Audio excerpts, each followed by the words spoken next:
Untuk memastikan pembangunan akses jalan dan relokasi lapak pedagang di Taman Tani Merdeka Martapura agar terlihat bersih dan rapi, Bupati Oku Timur Khalid Mawardi bersama Kepala Dinas Koperasi dan UKM Herman Syakodo, Camat Martapura Faisal Bahudin, serta Dinas PUBMTR meninjau Taman Tani Merdeka Martapura.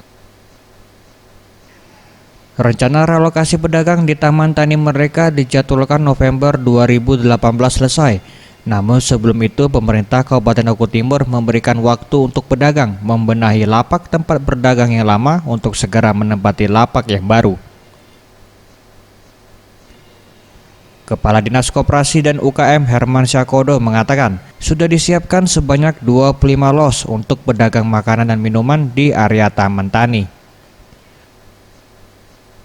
Pemerintah Kabupaten Oku Timur juga berencana membangun akses jalan.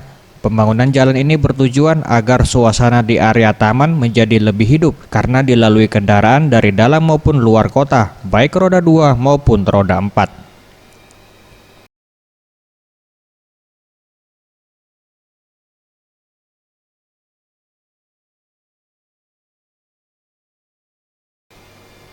Imam Tasrul, Sriwijaya TV.